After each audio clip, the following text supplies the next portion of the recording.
Along this stretch of the Philip Goulson Highway, residents in the roadside community of Biscayne, those affected by a severe weather system over the weekend, are piecing together what's left of their homes. On Saturday, an extremely unpleasant thunderstorm formed overhead.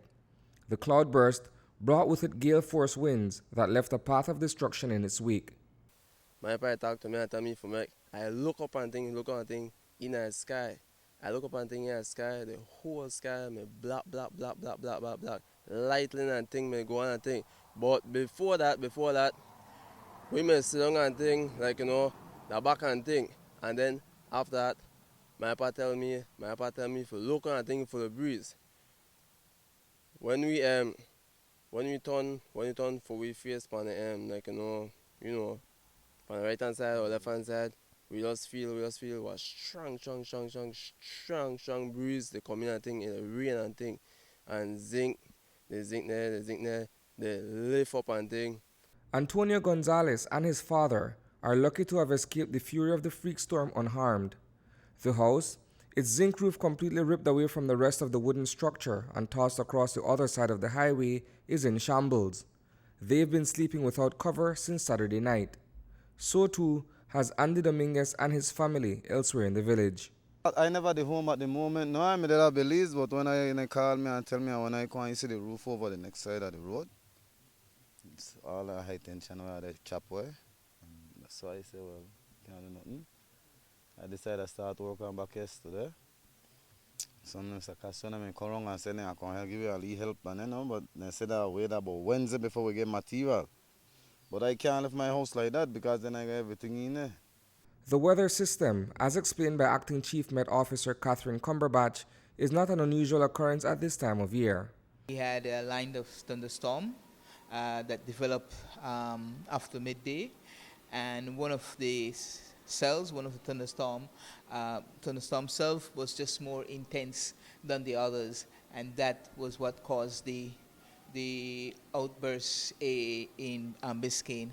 And as history teaches and data shows, that is not an unusual event in that for such an event to occur. We had in the past, and in the Mascal area, where you have severe thunderstorms affecting those areas, and it has to do with instability and daytime heating that cause these outbursts. Under the midday sun, Dominguez is busy laying blocks and plastering a mixture of cement. He is determined not to spend another night under the makeshift tarp cover. A preliminary estimate of the damages incurred sets him back a few $1,000s. The structure at least, we have to look at the structure at least, look about $3,500 in a material. Because you have to buy zinc, you have to buy blocks, then you have to put it up back. Yeah. But with the TV and thing, they have value about $2,500. Yeah. So value will be about $6,000-7,000 in a damage. Those are also damages that Mark Anthony Gonzalez needs help with. Since settling here back in 1993, he has endured a number of natural disasters, including Hurricane Earl in August of last year.